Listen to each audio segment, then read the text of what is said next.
أعوذ بالله من الشيطان الرجيم.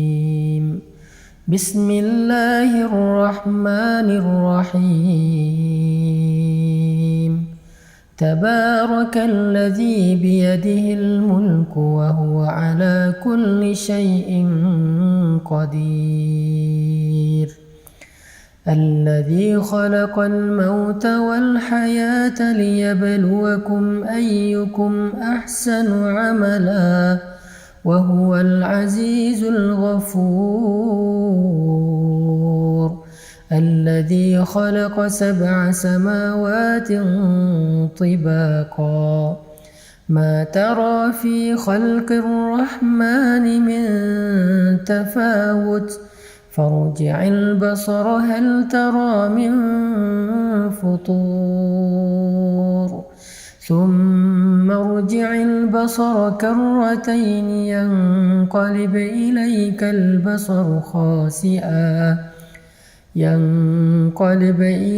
البصر خاسئا وهو حسير. ولقد زينا السماء الدنيا بمصابيح وجعلناها رجوما للشياطين وأعتدنا لهم عذاب السعير. وللذين كفروا بربهم عذاب جهنم وبئس المصير. إذا ألقوا فيها سمعوا لها شهيقا وهي تفور تكاد تميز من الغيظ كلما ألقي فيها فوج سألهم خزنتها ألم يأتكم نذير. قالوا بلى قد جاءنا نذير فكذبنا وقلنا ما نزل الله من شيء إن أنتم إلا في ضلال كبير.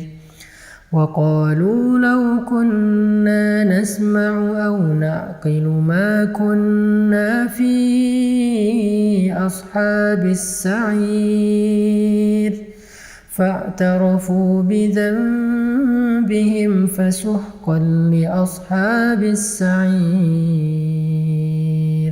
إن الذين يخشون ربهم بالغيب لهم مغفرة وأجر كبير. وأسروا قولكم أو اجهروا به إنه عليم بذات الصدور. ألا يعلم من خلق وهو اللطيف الخبير. هو الذي جعل لكم الأرض ذلولا فامشوا في مناكبها وكلوا من رزقه وإليه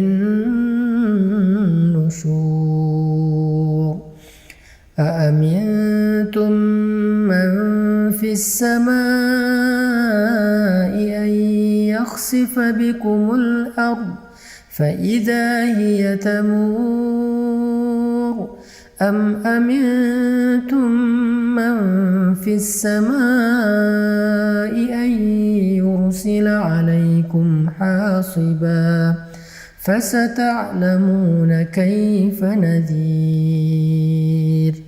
ولقد كذب الذين من قبلهم فكيف كان نكير.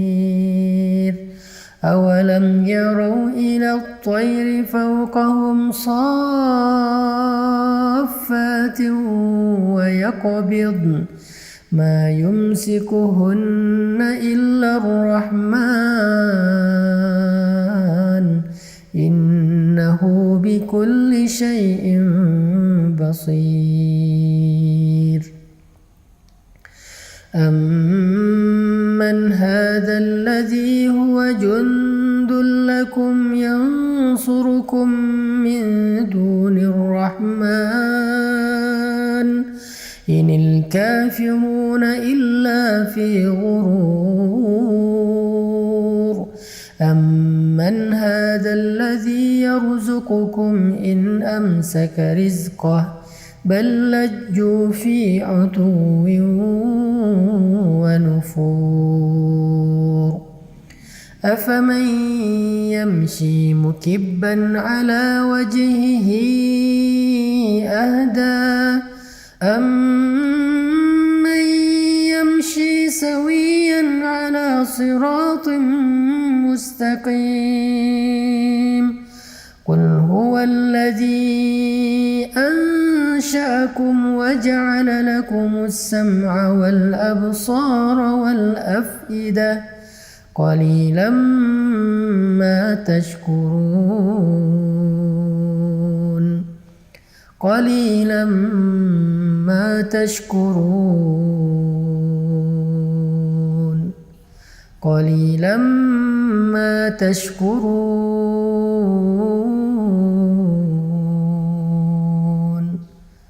قليلا ما تشكرون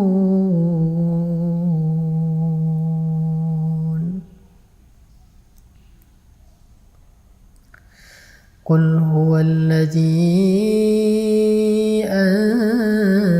أنشأكم وجعل لكم السمع والأبصار والأفئدة قليلا ما تشكرون قليلا ما تشكرون.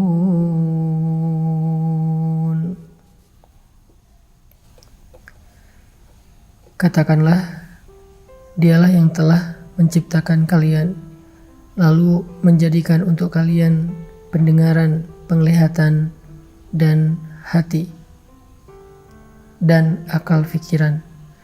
Tetapi sedikit sekali dari kalian yang mensyukurinya. Ini ayat kita banget ya, karena kita juga sering ngerasa pendengaran kita belum dipakai untuk ibadah, penglihatan kita belum dipakai buat ibadah, dan pikiran kita juga masih jarang banget dipakai buat ibadah. Kita malah lebih sering memakai telinga dan pendengaran kita buat dosa. Kita sering menjadikan pandangan kita itu hanya melihat hal-hal yang dilarang oleh Allah. Dan pikiran kita sering lupa kepada Allah. Kita sering ingat hal-hal yang lain, kita ingat makhluk, kita terus ingat orang yang kita cintai, tapi kita sering lupa sama Allah. Itulah kenapa kita dikatakan qalilan ma tashkurun, sedikit sekali yang mampu kita syukuri dari nikmat-nikmat Allah. Ini salah satu renungan penting di surat Al-Mulk. Qalilan ma tashkurun, qalilan ma tashkurun. Qul huwallazi zara'akum fil ardi wa ilayhi tuhsyarun wa yaquluna mata hadzal wa'du in kuntum sadiqin. Qul innamal ilmu 'indallahi wa innama ana nadhirun mubin.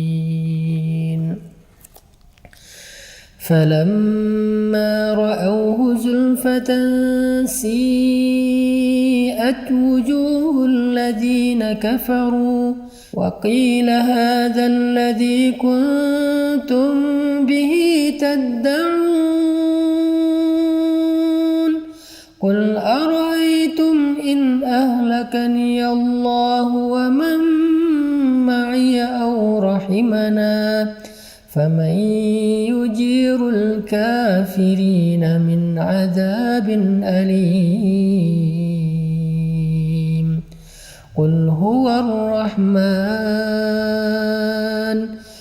هو الرحمن آمنا به وعليه توكلنا فستعلمون من هو في ضلال مبين قل أرأيتم إن أصبح ماؤكم غورا فمن يأتيكم بماء معين. Di ayat terakhir ini Allah nanya sama kita tentang kekuasaannya. Karena Allah pengen kita nggak ragu sama sekali tentang Allah itu maha kuasa. Allah itu bisa apa aja yang dia kehendaki, sehingga harusnya kita berserah diri kepada Allah.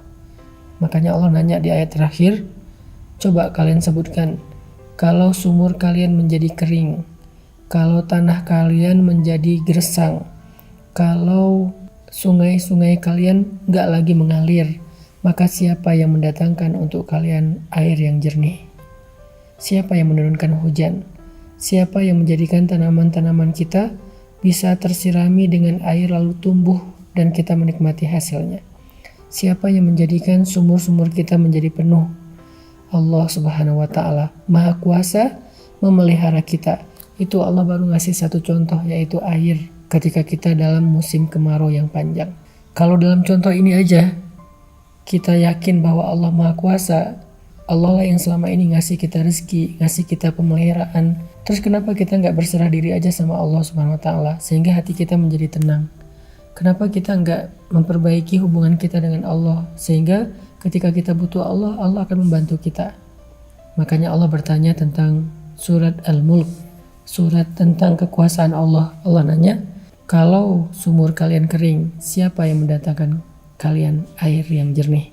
Itu adalah pertanyaan akidah yang kita hanya bisa menjawabnya dengan iman, bukan dengan lisan. Yakin gak kita yang mendatangkan air itu Allah? Yakin gak kita bahwa yang memelihara itu Allah? Yakin gak bahwa yang memberi rezeki itu Allah?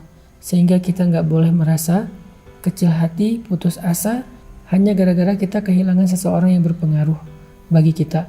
Hanya gara-gara kita kehilangan seseorang yang kita berharap dia bisa bantu kita. Hanya gara-gara kita ditinggalkan oleh makhluk. Lah, masih ada Allah bersama kita. Sehingga kalimat Nabi, la tahzan, innallaha ma'ana. Jangan khawatir kalau kita lapar. Jangan khawatir kalau kita sedang gak punya rezeki. Karena Allah yang mendatangkan air hujan, maka Allah juga yang bisa mendatangkan rezeki untuk kita. Kita baca sekali lagi dengan renungan akhir dari ayat surat Al-Mulk. قل أرأيتم إن أصبح ماؤكم غورا فمن يأتيكم بماء